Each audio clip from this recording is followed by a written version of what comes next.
Praise be to Jesus Christ and welcome to Catholic Forum. I'm Deacon Jim Thorndle. I'm your host. I want to welcome all those who will be joining us on podcast and those who are joining us on public TV.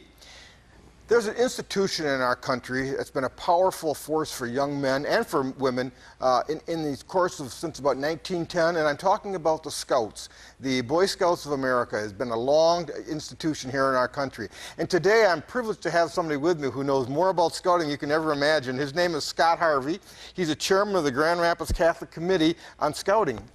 It's wonderful to have you here. Deacon Jim, I'm glad to be here. Thanks for joining me. You bet. You know, we talk about this, and before the show I was talking about, I know at least one of our presidents, Gerald Ford, was an Eagle Scout. That's correct. And, you know, I know he always had a heart for the Scouts. Yeah. But, you know, I want to ask you, first of all, you're an Eagle Scout, correct? I am an Eagle Scout. Wonderful, wonderful. Well, I'd like our viewers to know you a little bit better. Give me a little background on yourself and where you came from and how you started in this business. Okay, as a family, our family moved around the country. Okay. And we moved I was born in Texas, we moved to New York, we moved to Alabama. Oh, you're a Texan. I am a Texan. Right. And then we moved to Illinois, then to Michigan. Okay. Well, as we were moving, that's not a good thing for young people. Yeah, it's It's kind of tough on them. But the one thing I had from the time I was in Alabama till the time I worked up to Eagle Scout in Lansing, Michigan, was I had scouting. Okay. And so scouting was a constant in my life. Okay. Wherever we moved, there was a scout troop, and I was welcome and I was home at that scout troop. Were you a cradle Catholic? My mother was Catholic. Okay. My father was Episcopalian. Okay. And I was raised Episcopalian. Okay. And then I met my lovely wife, and before we were married, I had come back into the Catholic Church. And wonderful. We've been married now 45 years. 45 years. Congratulations. Thank you. That's a milestone in this world. That's wonderful. So, children, I assume? 7 children, and we are the proud grandparents of we've got our 32nd and 33rd grandchild coming. I have to ask you one question. Can you remember all their names? I can if I look at their faces, but don't ask me on the air. Oh, that's wonderful. That's wonderful. So, were your sons involved in scouting? All 3 of my sons were involved in scouting. Okay. And they had a good time, and it instilled in them, I hope, what it instilled in me. Yeah. The character that scouting offers. Exactly. I like to say the Scout law. Scout is trustworthy, loyal, helpful, friendly, courteous, kind, obedient, cheerful, thrifty, brave, clean, and reverent. And if you live that through your life, it ties in closely to our Catholic You're faith. right. And I was going to say, it might be easier to name some of your grandkids. You've got that down already. But that being said, as you went through scouting, tell the people a little bit of what it means to be an Eagle Scout. I think that's important. Well, you set that goal, okay, and then there are steps that you have to earn ranks in the United States Boy Scouts of America, okay, and you work your way towards that goal of Eagle Scout. Okay. And to get there, you need to earn some specific merit badges, and 21 merit badges with those specific merit badges, and 3 of those were citizenship merit badges. Okay. Citizenship in the home, citizenship in the nation, and citizenship in the world. So you learn about the globe and your country. Yes. And so it really is, it's a challenge for a young man to achieve that. It is. And it takes a lot of work and dedication, as you say. And when they become that Eagle Scout and they do their Eagle Scout project, they'll carry that with their whole life. That's wonderful. That's wonderful. So, as you are involved in the scouting now, how long have you been in the Scouts? Well, when I was in Africa, I was telling the little guys that were asking me how long I'd been in scouting, or how long, and I said, well, I became a scout in 1957. Okay. So off and on. Was that the beginning of your scouting? That was the beginning of my scouting. Okay. Cub Scout in 1957, and then Scoutmaster in Lansing Troop, and then when we moved to Grand Rapids, I spent some time doing work at the Catholic Elementary Track League, working with youth there. Sure. And then in 2006, I happened to be watching a television show with Mitch Pacwa on EWTN. Oh, yeah, yes. And they were talking about the Knights of Columbus and the Scouts being good for Catholic youth and the Catholic organizations. And then later that year, saw a bulletin announcement saying they were getting ready to start up a new Catholic committee on scouting, or renew the old Catholic committee on scouting. So my wife found the bulletin and said, you might be interested in this. And she normally doesn't do that because she knows I get really involved when she does that. So I went to the meeting, and she's kind of signing your life away. Well, she's given me a green light. That's right. That you can take off. Yeah, I can do that. So What type of commitment do you have to make time-wise for that, Scott? Well, the Grand Rapids committee, we meet quarterly, and we have a retreat out at the Life Process Center, Franciscan Life Process Center, the sisters out there. And then there's also awards that the Scouts are earning, and we have to be on what we call boards of review for that. So it's somewhat time-consuming, but that evolved into a much more time-consuming role that I play now. Is I'm involved with the National Catholic Committee on Scouting, and I'm the chairman of their international committee. And then from there, I've been given a responsibility of being the chairman of what we call the Keep the Lamp Burning celebration. Yeah, I want to talk about that in a minute too. But now I know the Catholic Church is very behind scouting.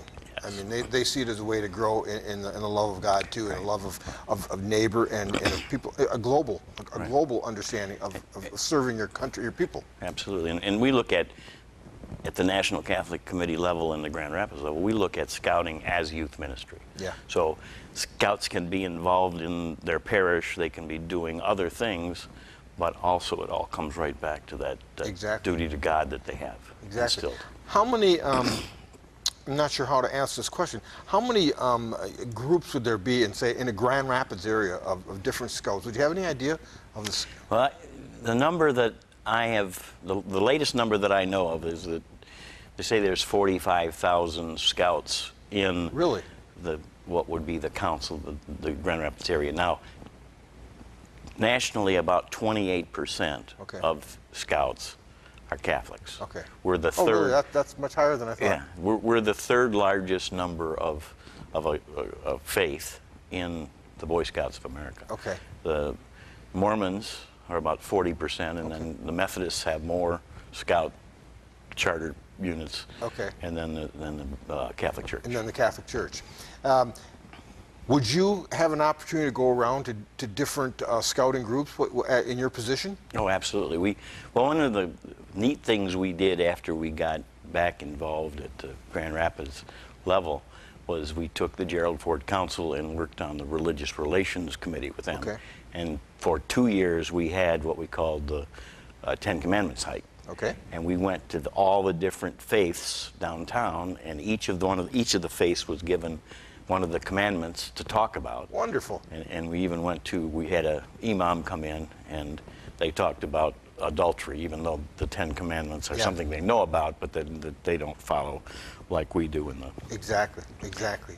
So, but as you said earlier now, your involvement has been locally, but you're also now involved globally. Globally, How did that happen, Scott? What transpired to make that happen? Well, we went to a meeting in Louisville, Kentucky for the National Catholic Committee, and I was just at that same meeting in California this last weekend. But so that happens every 2 years. One of the breakout sessions was international scouting. So my wife attended with me. We went to this meeting, and they started talking about that year's meetings. One was going to take place in Korea, Jeju Island in South Korea, and then the final one of that year was going to be in Rome. So that kind of got on our radar screen as, that wouldn't be a bad thing. And then we'd go, when we did go to the one in Rome, they had a special pilgrimage for chaplains and scouters to go around Italy. So we went to Assisi, and we went to many places in Rome. Oh, how powerful. Went to places that you don't normally get to go to. Exactly. And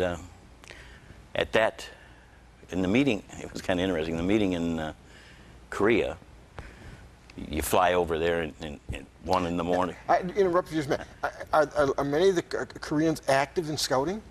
Very much so. The South Koreans are very much active now. The Catholic Church doesn't have as big a presence in Korea, but what they have is they have 19 councils in South Korea. Wow. And one of those councils is strictly the Catholic Council. Okay. So they were our hosts, and we got to know them very well. Okay. And you fly over there, and you wake up 1, 2 in the morning, you can't sleep. Of course. Yeah. The old jet lag going on there. So I got up, and I went to what they had a few computers set up, and this was 2006. So I wanted to just get on the internet and send some greetings home and make sure things were going okay. Sure. And I'm sitting next to this young man, and we're kind of talking. He's speaking kind of broken English, but he said he was from Slovenia. So finally went back to bed, got some sleep. That morning, we went to Mass, and when you're at a Catholic conference, you have daily Mass. Of course. And here's this young man that I had been talking to in his vestments. Oh, he was a priest? He was a priest. Oh. But I couldn't tell because he was in his uniform when we were talking. So I'm sure glad I didn't say something that I would have regretted. So we became close friends. And when we met again in Rome, his interest, because he was from Slovenia, was in seeing Frederick Baraga become a saint, because he came from a town very close to where he was, and the people in Slovenia. And that name is familiar around here. Yes, absolutely. Yes. So he saw that I was from Michigan and wanted to know if I knew anything about what Frederick Baraga had done. So then I became kind of a historian, and he actually came 2 years ago, Father Sandy. Okay. And we did a pilgrimage, and we went to all the sites in Michigan. Oh, wonderful. Bishop Baraga had been at. Wonderful. Now, I think you mentioned some award, too. Yeah, and so what was created for the Grand Rapids Diocese is the Bishop Baraga Missionary Trails Award. Okay. And the scouts, anyone can earn it. It doesn't have to be a scout, but whoever earns it, the requirements are that they have to learn the history of Baraga. They have to draw a map. They have to visit a shrine, any Catholic shrine, and at that shrine pray the Stations of the Cross. Okay. And so there's several requirements to get them. Criteria. So here in Grand Rapids, they can go to the shrine at St. Francis Xavier, or they can go to the shrine at Our Lady of Lavang. So those two shrines would be shrines that they could attend. And of course, if you're on your Baraga pilgrimage, you can stop at the shrine, the Cross in the Woods, on your way up. Exactly, exactly. I want to go back to the value of scouting. I think people need to hear that. I think that's important because, you know, we can talk about the Boy Scouts, the Girl Scouts, we can talk about all those different things, but what is the value to it? You start with the Scout promise, you know, on my honor, I will do my best to do my duty to God and my country. Right. That, just like the Scout law, that lived. If you really take that in and live that, then you become a better citizen, better in your faith. You become, in my opinion, a better father, a better husband, and in the workplace, you become a model citizen. Yeah. Would there be any statistics, Scott, showing what it is how the Scouts progress and what's their success ratio as in the world? I don't know if there's statistics. Okay. But I have a good friend who's a judge here in town. He's on our committee, Judge Lieber, Dennis Lieber. Oh, of course, yeah. And Catholic Central boy. Yeah. Yes. And he likes to say in his court, he's yet to have that Eagle Scout come in front of him with any. That's a great testimony. For any significant crime. That's a great testimony. So it does. And again, go back to Gerald Ford and being the one Eagle Scout president. He came into the country in becoming the president under some difficult circumstances. Exactly. And one of the things that he had done, and I had a conversation with somebody that I worked with, when that young man was a scout, Gerald Ford was a congressman, and he had promised that scout that he would be at his court of honor when he became an Eagle Scout. Is that right? Well, times changed, and now Gerald Ford was the vice president of the United States, and they knew that the vice president wasn't going to come to the Eagle Scout ceremony, and he walked. And he was there. He was there for that scout. Fulfilled that promise. He promised that scout that. So yeah. That's powerful. Man of his word. So. You know, and that I can see where that really would be a fidelity for him that he made that promise, and it's within his very core to honor that, and that's wonderful. You know, we've and I'm on a little more serious note. Let's talk about something that people have maybe on their mind a little bit, and we can kind of clear the air on this. There was some issues in Scouts on how they were changing who would be allowed in and what would be the how we disseminate what was going to go on in Scouting. And I'm talking about more in the homosexuals. Right. What's been going on with that?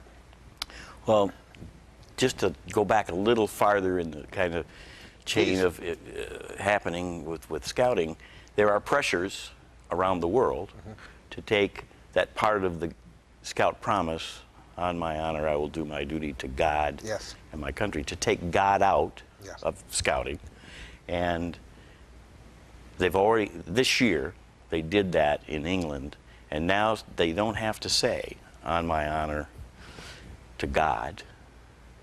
They will, and there is, on my honor, I'll do my best. You know, it seems so trite to say to whose honor. Right. It's really a kind of a silly pledge that way. Right. But now it's to the honor of God and the Queen, and now they'll leave the word God out if they're atheist, and they'll say to the Queen. Okay. So we saw a need in the Catholic Church to keep the presence of God in a program like Scouting, if it's going to be a youth ministry program. Well, let me interrupt a minute. Can that be discretionary according to councils? Whether not in the United States for Boy Scouts. Okay. It's still, that's the way that is. Throughout the United States? Throughout the United States. Okay. If you only in the Catholic councils? No. Okay. All Boy Scouts of America still have a duty to God in their pledge. And even to go a step farther, they are going to be incorporating the Boy Scouts of America in all of their ranks, a specific part that is going to be a duty to God part in every rank that they move up. So they're actually going to encourage more activity towards the duty to God than they have in recent years. Wonderful. Now the issue a year ago came up that they were going to change the membership policy to the Boy Scouts of America. And they were going to, at that time, allow anybody, no matter what their sexual orientation was, adult leader and scout, into the Boy Scouts of America. That was going to be what was going to be voted on by the board. Well, people took that and said, wait a minute, maybe we should modify that stance somewhat and look at scouts alone. And the vote came down and said that any scout up to the age of 18 who might profess an orientation, a homosexual orientation, would need or could privately do that with their scout leaders, and they could remain in the scouting program. And we met a year ago at the national level, and we talked about that. And it came down to, what does the Catechism of the Catholic Church say? And if you're in a CCD program in a parish, you're not going to be excluded because you think you might have an orientation different than... The Church is very clear on that. Just the orientation is not enough to discriminate. And of course, the Catholic Church would be clear, too, that it cannot be practicing.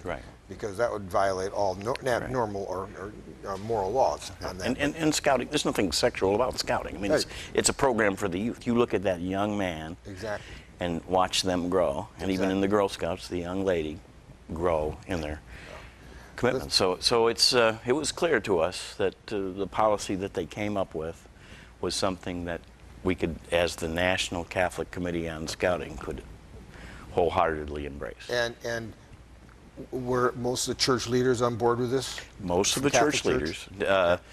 We hear some dioceses, some bishops have concerns. Now, what happened in the Boy Scouts is different than what recently has happened with the Girl Scouts. Girl Scouts, And I'm not an expert in Girl Scouting, but I have been doing my homework. And the difference between the Boy Scouts of America and the Girl Scouts of America is that the Boy Scouts have one controlling authority, headquartered in Irvine, Texas. The Girl Scout councils can set some of their standards. Okay. So each council in the Girl So Scouts, they can be autonomous. They can be autonomous. Okay. So the ruling from the USCCB, the bishops came out and said recommended to all the bishops that they go back when it comes to Girl Scouting and have a memorandum of understanding of what some of those teachings of the church are. Okay. Because when it becomes, at the world level, a reproductive rights kind of discussion, then that's against the teachings of the Catholic Church. Exactly. So that memorandum of understanding needs to be there. Now, there'll be bishops that'll take that and look for that same thing in Boy Scouts. And I don't think that's a bad thing, but it's not universal. No, it's not required. Exactly. And I didn't mean this to be a controversial conversation. It isn't. No. I just wanted our viewers to have a clear understanding of what's been going on and transpired in the Scouts, because I think it gives them some clarity and some comfort. Right. And I think they need that. And I think so. And there have been some alternative programs that have come out. You have Troops of St. George, which are basically Catholic young men that do things similar to Scouting. And then there's Trail Life, which is a group of young men. And there's they have bigger numbers around the country, but they're programs. And in the National Catholic Committee on Scouting, any of our awards that we have are open to all youth, no matter whether they're Scouts, Campfire Girls, or just in a religious ed program. If they want to work on some of the programs, and they can. And we have the Footsteps of the American Saints, which is 20 saints that are American background, and they learn the history on them, and then they can earn that award. We have a Pray the Rosary series. Wonderful. And there's rosary patches for each of the mysteries and an overall rosary. And now they've implemented a Marian series that will be carrying forward. And at the international level, we have the Keep the Lamp Burning program, where the recent program in Africa that we introduced was Blessed Are the Peacemakers. Wonderful. And in the United States, just approved on Divine Mercy Sunday was Blessed Are the Merciful. Yes. And one of the requirements in that program is to learn how to pray the Chaplet of Divine Mercy. Oh, that's wonderful. Beautiful. Yeah, it's beautiful. And that program also introduces the Scouts to a world program that's called Ambassadors of Peace. Okay. And throughout the world, the Ambassadors of Peace are encouraged, Scouts, to do things, service projects, anything they can. Typhoon comes to Philippines, Scouts are there to help. Scouts from around the world will send help to them. And so that's the program there. And it probably where I really became committed at the international level was in 2011. There was a World Jamboree of 35,000 Scouts in Sweden. Wonderful. And they came, and I was lucky to be there before they came, setting up. I watched them come in as countries, as contingents. That must have been fascinating. Yeah, and they set up their own scout camps. Well, by the end, you couldn't tell who was from Saudi Arabia or who was from Sweden, because they were wearing each other's uniforms. They were sitting at the table, eating each other's meals. And I looked at that and I said, if only the adults of the world could act like these 14, 18-year-olds. They could teach the world something. Yeah, that's it was powerful. You know, in the time we have left, I've been sitting here looking at some of your patches here, and we only have a few minutes, but I would like the people to understand. Give us a little understanding of some of these patches real quick. Okay.